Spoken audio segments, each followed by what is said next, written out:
Welcome to HealWithNature.com videos. We provide you with no-nonsense ways to live a long, healthy life and help you understand how your body works. And we've taken notes for you too. Follow the link below in the show notes to download your free checklist. We're going to talk about cholesterol tonight. We're at the Garden of Light here in Avon, Connecticut. We have a good crowd, clearly a popular topic, and I'd like to encourage everybody here to take a browse around the store if you've never been here before, because it's a great little independent store. They carry a lot of unique products that you won't find in other stores. I'm a firm believer in supporting the local economy and supporting the independent business person, so please do that after the talk. Cardiovascular disease is the #1 cause of death in the United States. And conventional medicine certainly has ways to treat it, right? What's the best way conventional medicine has to treat it? Statin drugs. Statin drugs, yep. Who makes the statin drug that's most famous, the Lipitor? You know? Pfizer. Where's Pfizer? Right here. It's a homegrown company, isn't it? Right here in Connecticut. Anyone want to guess how much money they make every year off of Lipitor? So it's the best-selling drug. It's volume-wise, it's the largest selling drug. Best-selling drug. The number starts with a B. It's actually $8 billion a year, just on that one drug, not counting the other simvastatin and atorvastatin and all these other statin drugs that come out of other companies or other Pfizer brands. Just Lipitor alone. Anybody know some of the side effects? Muscle weakness. Leg pains, muscle weakness, nausea, headache. Liver damage. Oh, right. Let's not forget liver damage. So when it first came out, they were throwing these babies out there like candy, right?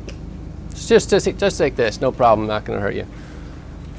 And then people started to get sick or have these aches and pains in their legs.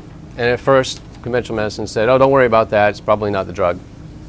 And then finally, some smart doctors started measuring liver enzymes. And now, as of like maybe 3 years ago, it's considered standard of care that if you're on a statin drug, that you should have your liver enzymes checked at least every time you have your cholesterol checked, which would be about every 3 months. So I say this to anybody in the office, in the audience who is on a statin drug now. If you're not getting your liver enzymes checked every 3 months with your cholesterol, you got to. It's just good medicine. It's the standard of care currently. Are there any other ways to treat high cholesterol with conventional medicine? Anything else you can? Niacin. There is prescription niacin, yeah. Niacin's actually been around for a very, very, very long time. One of the first B vitamins ever discovered. And there is at least one company who has made niacin a prescription drug that a doctor can write a script for. Unfortunately, what's one of the side effects of niacin in its prescription form? Hot flashes. Yeah, really bad hot flashes. And some people get used to them and some people never do. So there are better forms of niacin that you can get through a health food store or through a naturopathic physician that will not cause this flushing. Any others? Any other drugs?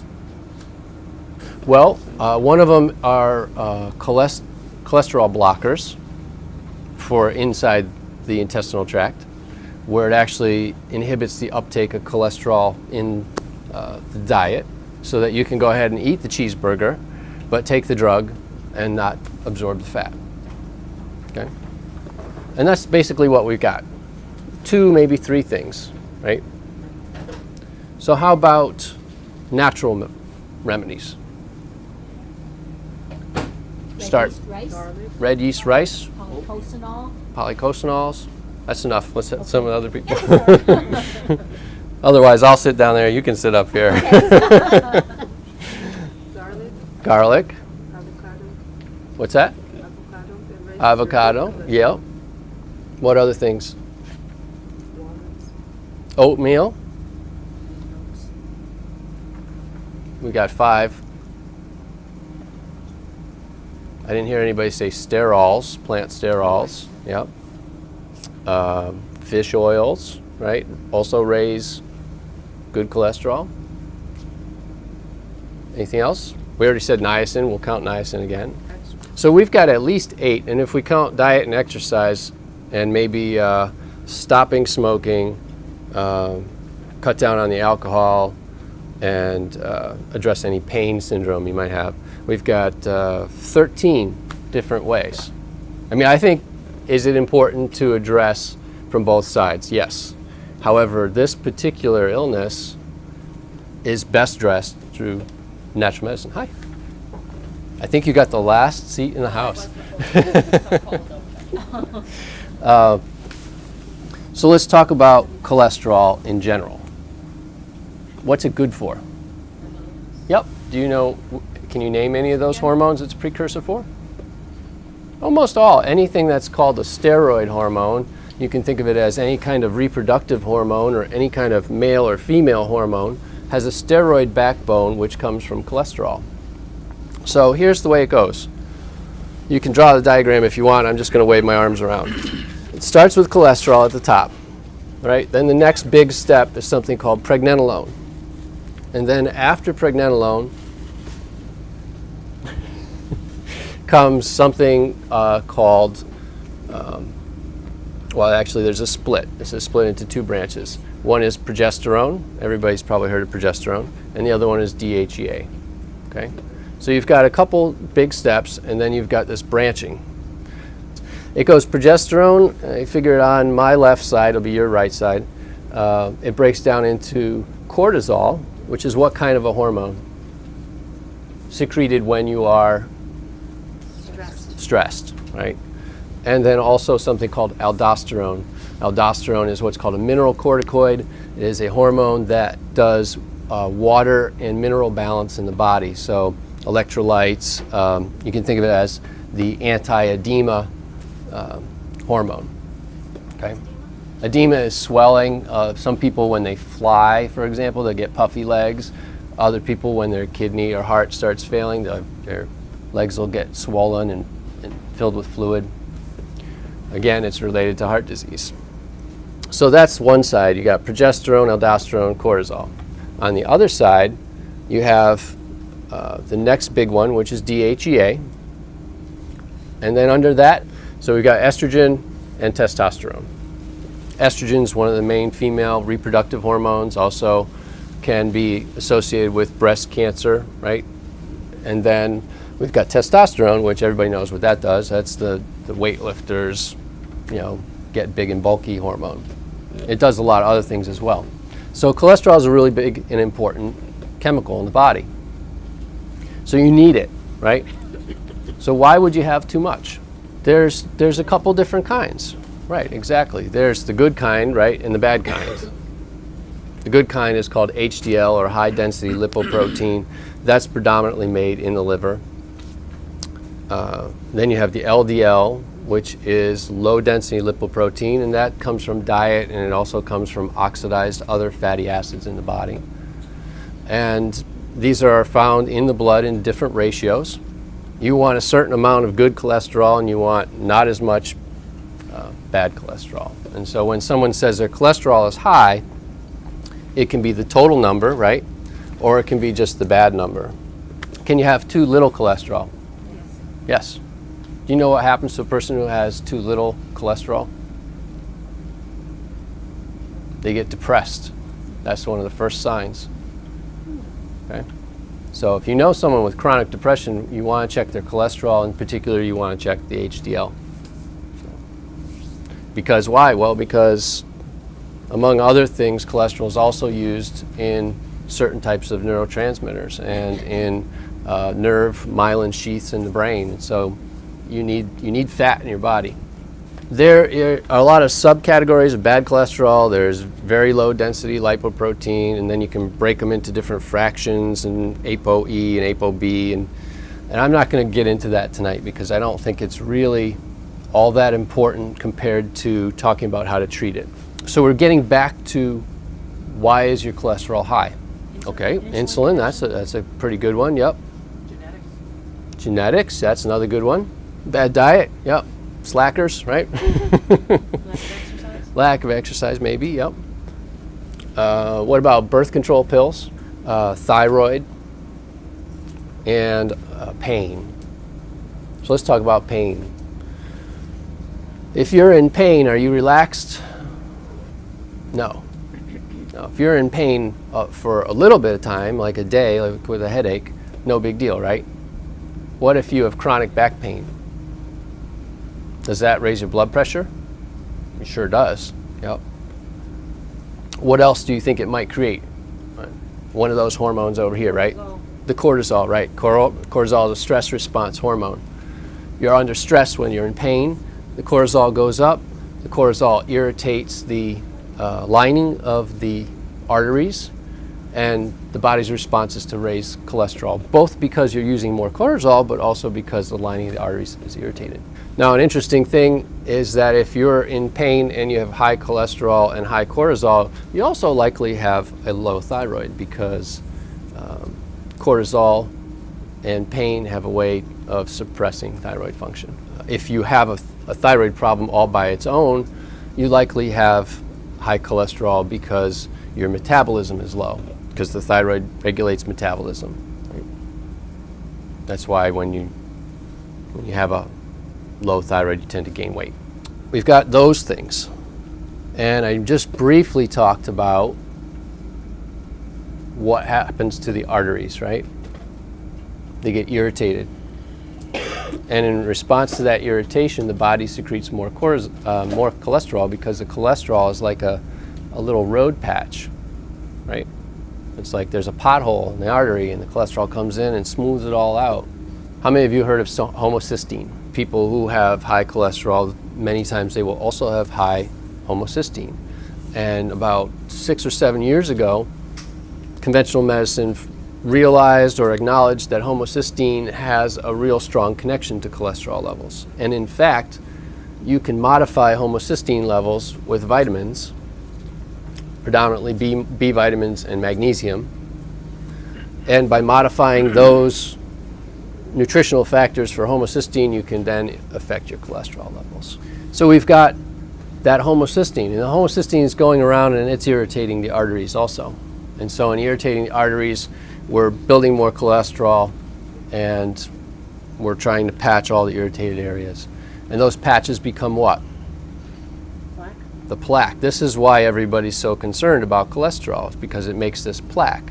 And what happens to the plaque? It ruptures, right? It breaks off. It's like the freeze and thaw in the pothole in the wintertime. It pops up, and then it goes where? Heart or brain. It could go anywhere. It could go most likely to the brain, sometimes to the lung, sometimes just a little bit further down the artery, and creates another blockage.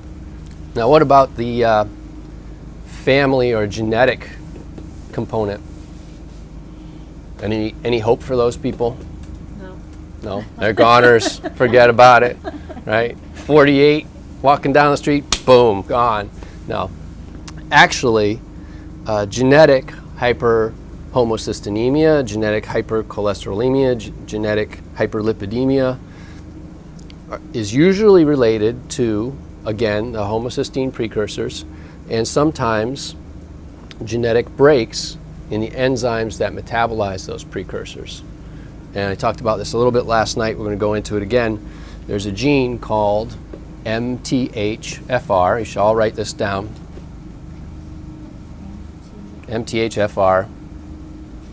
And if you can write really fast, you'll be able to write down what I'm about to say about what that stands for. Methyl tetrahydrofolate reductase. Okay. Folate. You heard folate, right? That's folic acid. It's the gene in your body that takes folic acid that you eat and turns it into the folic acid form that your body uses. Right? That's just the simple bottom line to it. Some people have a break in that gene. And there's tests for that too. So if you have someone in your family with familial hypercholesterolemia or high cholesterol runs in your family, get this test done. What can you do about it? Well, you can take a different form of folic acid, one that's already metabolized. Let's talk about some treatments, some natural treatments. We named 13, right? Just a little while ago. The first things you should do is get rid of the root causes of the problem, right? I mean, otherwise you're just taking pills just like you're taking Lipitor pills, right? You can take fish oil all day long, but if you're in pain, it's not really going to do you much good. Same thing with niacin. You can take niacin all day long. If you have a thyroid condition, it's really not going to do any good. So you have to address the root causes, okay? If you're on birth control pills and you have high cholesterol, you have to think about getting off birth control pills and using another form of birth control. I know what he likes to talk about diet. We're very, very, very attached to the foods we eat. A lot of comfort foods, right? We feel depressed, we go for the ice cream. Had a tough day, we grab a beer or whatever. So in my office, when I see people, we always talk about diet. I have people do food journals, I have them track what they eat. We take a look at the balance of vegetables, balance of fruits. How many of you have had 5 servings of vegetables today? Good for all of you. Good, that's great, that's great. How many servings does the U.S. Department of Health recommend? 5 to 7? 7 to 9. 7 to 9. Yeah, it used to be 5. And if you look on the food pyramid, they say 5. But more and more research is coming out showing that we actually need to eat vegetables. Imagine that. Well, not just for the fiber, but for the things that are in them, the antioxidants, for the B vitamins, for the C, for the E, for the vitamin A. I mean, these are all in the diet, in the food, if you're eating good food. Excuse me, if you're eating garbage food, then you're not getting any of that, right? Processed, highly processed food, highly preserved food, things that have a lot of sugar in them. Oh, here's a good one. What does sugar do to your arteries? Do you know? It's an irritant. So it's another thing that can cause cholesterol to go up. So it's pro-inflammatory. Not only is it pro-inflammatory, it actually suppresses your immune system. So eating lots of sugar, and the average American eats like 23 pounds of sugar a year. Well, fruit sugar is better for you than certainly white sugar, which is better for you than corn syrup. Yeah. So we're not going to even go into corn syrup. Just suffices to say you shouldn't have any. So vegetables. What's the other reason to have vegetables? Fiber, right? You need to have fiber. Why do you need to have fiber? Insoluble fiber binds bile salts. Bile salts are made up of, in part, cholesterol and dietary fats. So if you are putting butter on your bran muffin, then some of that butter will get absorbed by the bran and it won't get into your bloodstream. So you need fiber. Do you know how much? I can tell you the average American gets about 5 grams of fiber. The USDA says you need about 15 to 20. The National Cancer Institute says you should have 35 grams, and naturopathic physicians believe you need 50. So fiber comes in all sorts of formats. You can take cellulose fiber, you can take ground flaxseed, you can take bran fiber. Yep. So you have at least 3 of those, plus you've got roughage from vegetables. So if you're eating lots of vegetables, you're getting, like celery is a good fiber source. So that's the fiber part. That creates the bowel movement. I always do this in my talks because this is vastly underrated. We're going to talk about the perfect bowel movement. You want to write this down because you'll forget it as soon as you go home. Perfect bowel movement is how many times a day? At least once. If you're not going at least once a day, you got problems. You want it to be 10 to 12 inches long. You want it to be medium brown. You want it to sink to the bottom of the bowl. And you want it to come out without any pain, blood, or mucus. All these are very important indicators of good digestion.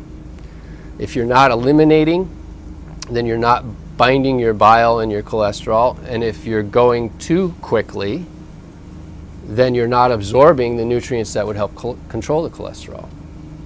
So that's the golden nugget for tonight. Is the too many would be more than 3 a day. If you're having more than 3 bowel movements a day, your transit time is too quick. Transit time means the time you eat something to the time it comes out the other end. Let's talk about some things like exercise. exercise not only lowers bad cholesterol, raises good cholesterol. And there's a specific kind of exercise. It's cardiovascular exercise.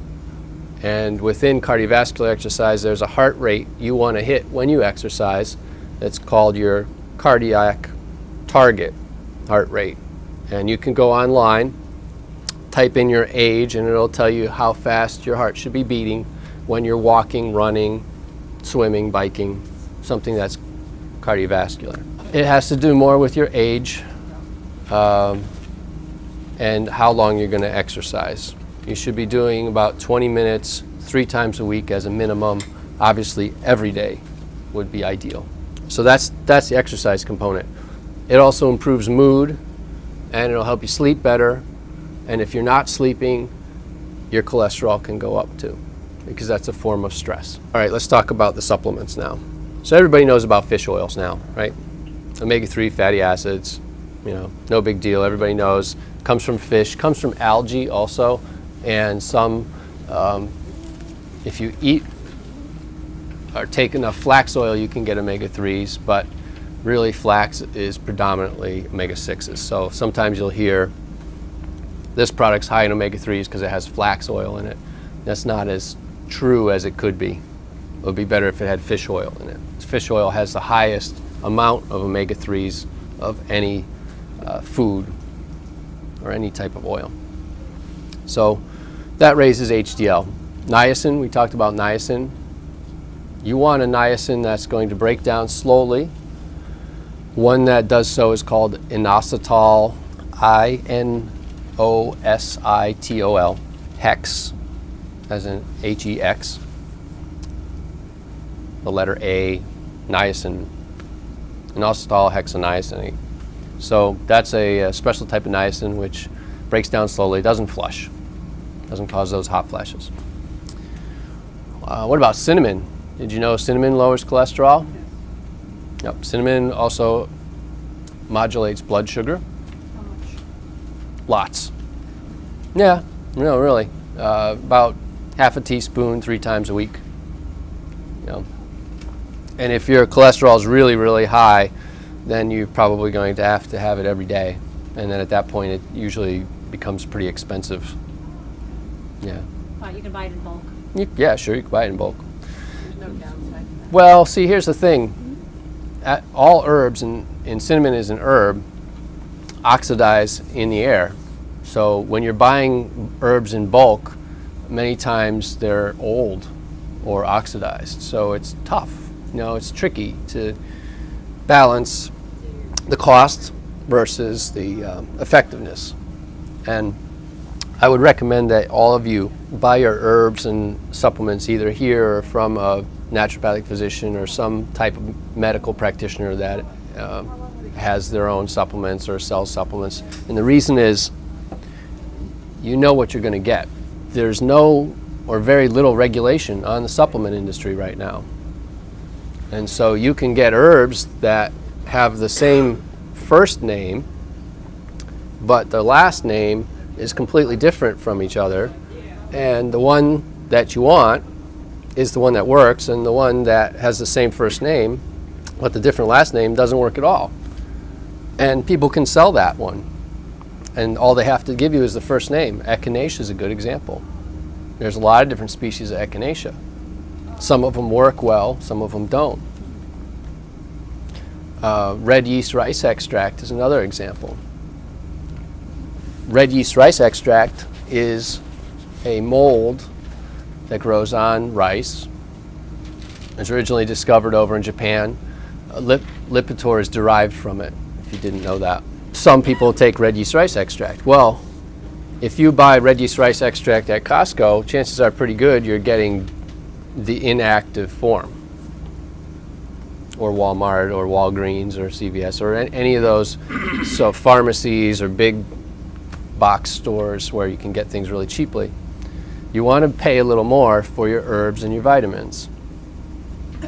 And again, it's not to make the store owner rich, it's to make sure you're getting what you're paying for. That's the only guarantee, because someone who's spending a lot of money advertising on the internet or advertising on late night TV is not spending the money on research. It's not spending the money on quality control. It's not spending the money purchasing quality products. In fact, they are probably buying the rejected products and herbs from the people who are spending the money on research and quality control.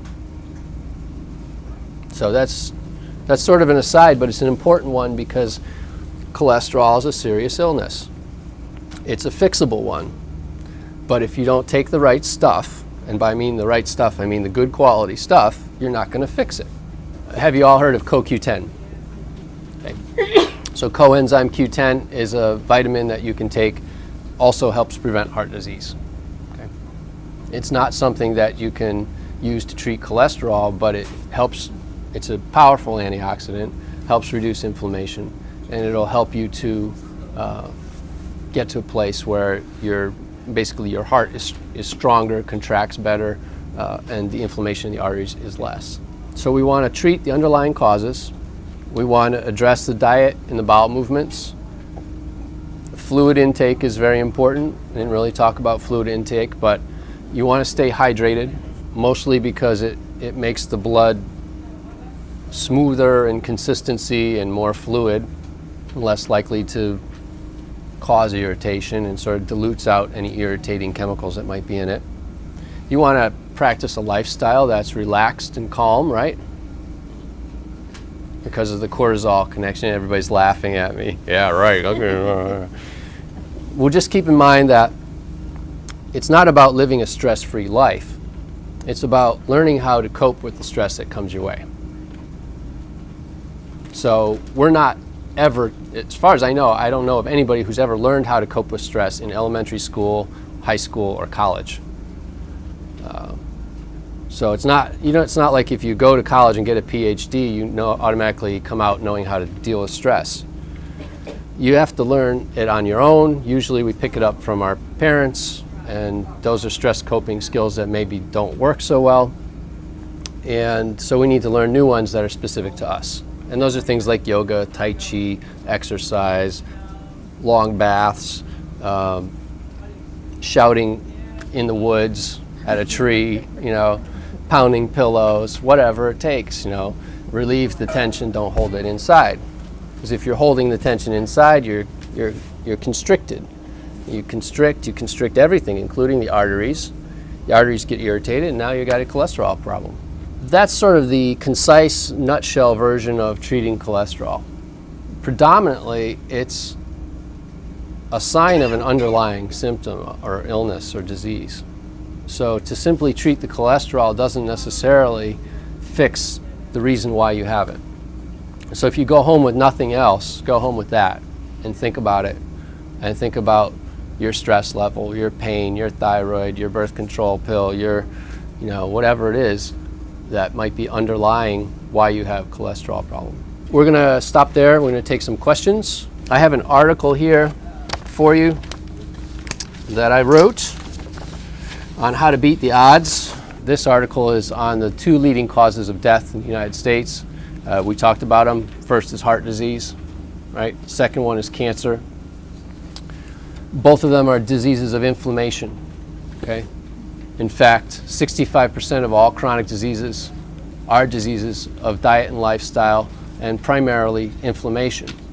So controlling inflammation is key to avoiding these diseases, okay? Do all of you know how to control inflammation? No? Okay. So we just mentioned some of the things, right? We talked about B vitamins and magnesium for homocysteine. We talked about stress relief and stress coping.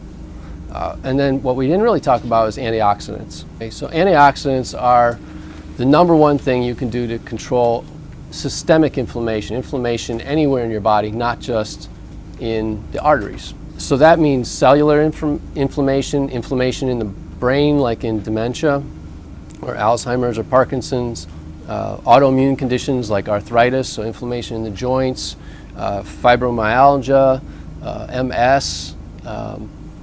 The list goes on, the number of diseases that are linked with inflammation, and every day this list gets longer and longer. And so in terms of emerging fields of medicine, inflammation and the treatment of inflammation is the new frontier. And there's a lot of ways to do it. One of the best ways is antioxidants. And I'm going to share with you right now something that I believe is the best way to get your antioxidants, because we don't all eat the fruit and berries that we need. If you buy a bottle of something, it has recommended serving sizes on it. You know, fish oils, for example, niacin, for example. What I will tell you is if you follow those, you'll generally have pretty good results. The thing is, you have to follow them for at least 3 months, because cholesterol doesn't change overnight. So anything you do it for 3 months, because that's how you're going to, I mean, that's standard of care in medicine is for cholesterol, is you check every 3 months, because it just changes too slowly. That's an excellent question. I'm going to repeat it just for getting on video. The question is, if we do this for 3 to 6 months, we lower our cholesterol down into the safe range, and then what? Do we have to keep treating ourselves, or can we stop, and what should we do? If you had a problem and you know why you had it, then you can fix it and not have that problem again. All right, so let's say, for example, you had high cholesterol because you hated your job and you were stressed all the time. Okay, you get some kind of change there, change your job or change your boss or something, right? Or learn how to cope with the stress better. Cholesterol goes down, the problem's done. And then sure, yeah, you can stop taking the niacin. Taking fish oil and taking vitamins is a good idea anyway, because fish oil feeds the brain, keeps the neurons well connected and well encapsulated in fat. B vitamins do a whole bunch of things. Antioxidants do a whole bunch of things. And so most people get into taking these vitamins and minerals and herbs because of a problem. But in reality, they should probably be taking some of them, you know, all the time. I believe everybody needs to take a multivitamin, and everybody should be on extra vitamin D in the winter. And you know, if you've got something in your family that you know runs in the family, you better be treating that from the moment you know someone's got it. So if you know diabetes runs in your family, you better be doing stuff all along the way to prepare and prevent that. If you know you've got heart disease, you better be doing something all along the way. I mean, it's just foolish not to. So, yeah, I'm sorry, I told you that I'd take questions, and now I'm not picking on you. I'm sorry about that.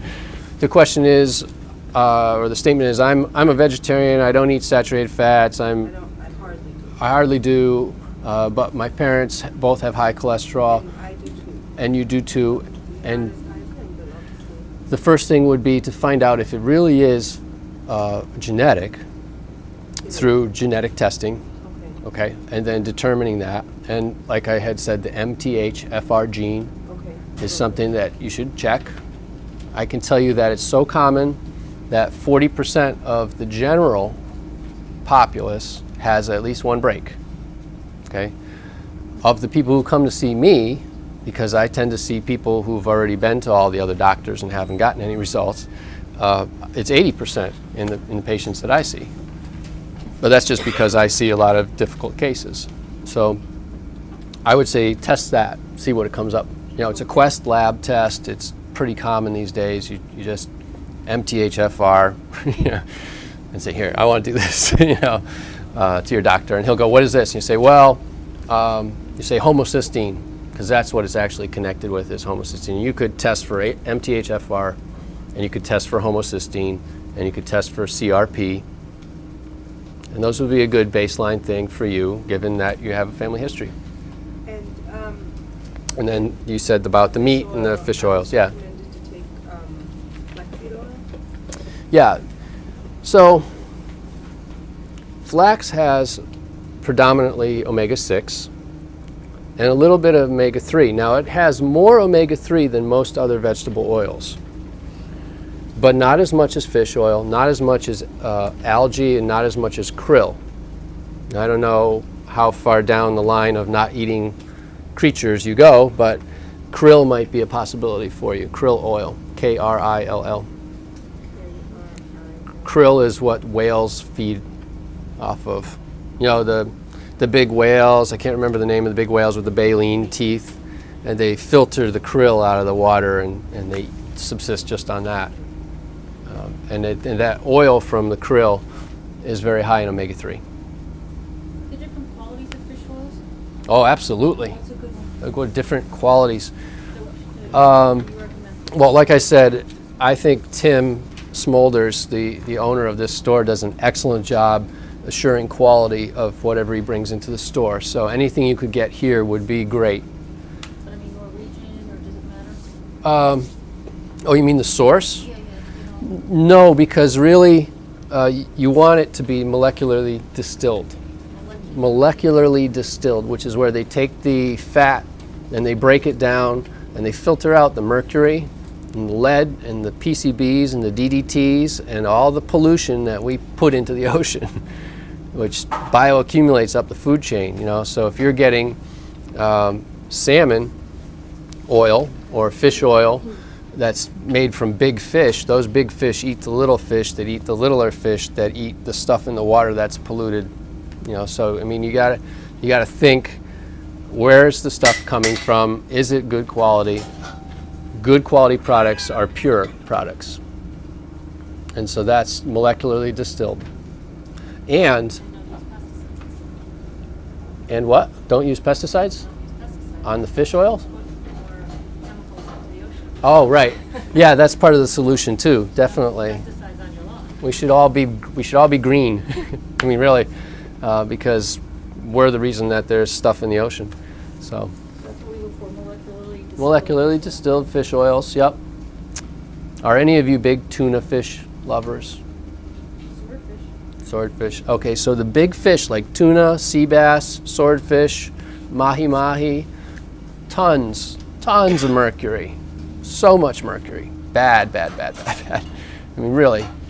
So the question is, what about natural statins, i.e. red yeast rice extract? It works just like Lipitor works, okay? Because Lipitor is a more highly refined, concentrated version of it. It's synthesized. Red yeast rice obviously is natural. Does it damage liver enzymes? It can. Does it cause pain in the muscles? It can. I've had it happen with patients I've treated with it, but not to the same degree as the drug, and almost always, without exception, reversible. So you stop taking it, you do something to help the liver and circulate the blood. You And should definitely do that under doctor's care, just like you would a statin. Like, I mean, a lot Well, of people see, take garlic and here's- fish oil, and they don't worry so much about getting tested. Here- you go take right. red yeast rice, do you need to go get your liver enzymes? here's the secret that not a lot of people know about red yeast rice extract. The FDA said you can't have active red yeast rice extract above this amount in over-the-counter supplements. So most of the stuff that you find isn't going to be very active. And you could, On the shelf. right. Well, even if you get on the internet, But from a person like you, it would be different. it would be different, right? And should you be under a doctor's care when you're monitoring your cholesterol? Well, yeah, I mean, you want to test your cholesterol. You're probably going to have to go to someone for that test. Can you do things yourself? You could. There's ways to get your blood tested at walk-in clinics and things. But then you got to talk about the quality of the lab doing the work. Really being under a doctor's care is a good idea just because they're trained to recognize things that you might miss. So cholesterol sometimes doesn't always occur by itself. It occurs with thyroid problems. It can occur with diabetes. It can occur with high blood pressure. In fact, if you have one, meaning diabetes, high blood pressure, or cholesterol, you have a threefold likelihood of having the other two At some point. or at the same time. This is very, very common for them to kind of feed off of each other. So, yep. If you're on Lipitor and you want to get off, how's best to do that? Well, the first thing is to have a discussion with your doctor, because he'll be very upset with you if you. Well, I mean, you got to think about the doctor's perspective. He's doing the best thing he knows how to do, This is a dilemma. which is a dilemma, right? And if you have a disagreement with him, then he'll say, okay, well, at least we disagree and I understand where you're coming from. What are you going to do about it? And if you say, well, I'm going to do my own thing, they'll say, all right, well, why don't we check in 3 months and really see if what you're doing works. Most doctors will work with you. But what do you do first?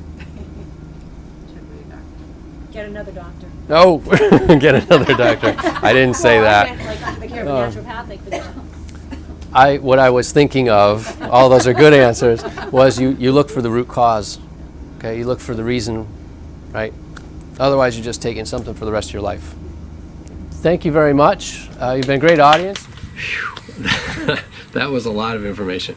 But we boiled it all down for you into a free checklist, which is in the show notes down below. And by clicking on the discount link, you will get a 15% discount on physician quality supplements and support us in making more videos for you. We thank you in advance for your support.